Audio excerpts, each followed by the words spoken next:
later je dingen te bieden op bye. Yeah, more and more money. Alors on se demande tous comment écrire un livre. On peut avoir une belle histoire, on peut avoir de nombreuses illustrations à produire, mais on est toujours à se dire, est-ce que j'aurai un éditeur? Est-ce qu'ils vont accepter? Et puis dans l'intervalle, on perd du temps et puis on a l'impression qu'on est passé à côté de quelque chose. Désormais, il y a une solution, ça s'appelle l'auto-édition. Comment est-ce que moi, par exemple, Bee Queen, auteur de The Chess Master, Échecs et Maths, disponible sur Amazon, comment est-ce que j'ai fait pour m'auto-éditer? Alors, la première partie, c'est déjà que comme c'est une autobiographie, il a fallu vivre tous ces événements, hein, donc j'ai dû supporter et attendre de vivre ma vie. Ok, bon, passez cette étape et vous pouvez aussi utiliser votre imagination, bien sûr, vous pouvez écrire des poèmes, vous pouvez faire des livres illustrés, mais toujours est-il qu'il faut commencer par écrire. Ok, donc vous vous déchaînez, vous ouvrez votre ordinateur ou bien votre voice note et vous lâchez d'abord le premier jet de votre histoire. Bien sûr, avec le plus de détails possible dans la langue que vous maîtrisez le plus. Le style également est important au niveau de la conception et du contenu.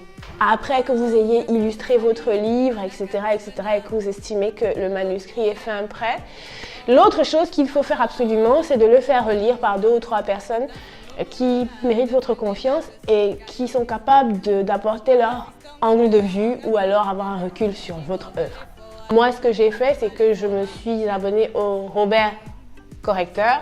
J'ai acheté l'application et j'ai pu faire 90 à 91% de correction et c'est génial. Découvrez.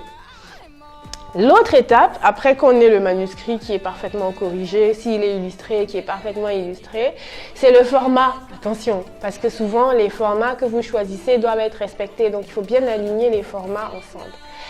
Comment est-ce qu'on s'auto-édite? C'est simple. Déjà, c'est gratuit. Ok? Vous allez sur www.createspace et sur, bien sûr, Amazon, par exemple. Ou alors, il existe d'autres plateformes. Moi, je l'ai fait sur Amazon et je suis allée dans Creative Space. Kindle Book m'a aidé donc à télécharger mon manuscrit en première étape. Deuxième étape, remplir les informations, bien sûr, légales. Troisième étape, bien sûr, la couverture. Vous pouvez la faire en PDF ou alors utiliser les couvertures existantes et personnalisées.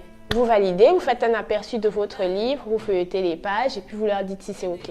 Si c'est OK, il ne vous reste plus qu'à cliquer et à vous faire générer un code, par exemple sur Amazon ISBN, pour les livres brochés, c'est-à-dire les livres papier physique, et un code de DRM, d'accord, pour éviter que vous ne posiez votre livre et qu'on vous les copie, hein, parce que c'est très facile la copie. Choisissez toujours l'option DRM, ça permet en fait de rendre votre e-book disponible en dehors de la piraterie. Bien sûr, au niveau des revenus, c'est très simple. Les livres, ils ont des prix de production et d'impression de grossistes, donc votre livre vous revient moins cher. Et bien sûr, vous ne vous occupez pas de la distribution, ils le font pour vous. Vous fixez un prix, vous restez chez vous et puis vous faites la promotion.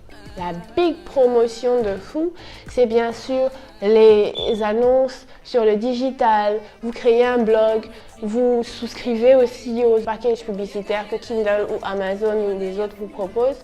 Et si vous ne savez pas comment faire, vous pouvez vous retourner vers un éditeur digital que je suis et on vous guidera dans les méandres du digital pour faire là où vous êtes de l'argent avec toutes vos œuvres.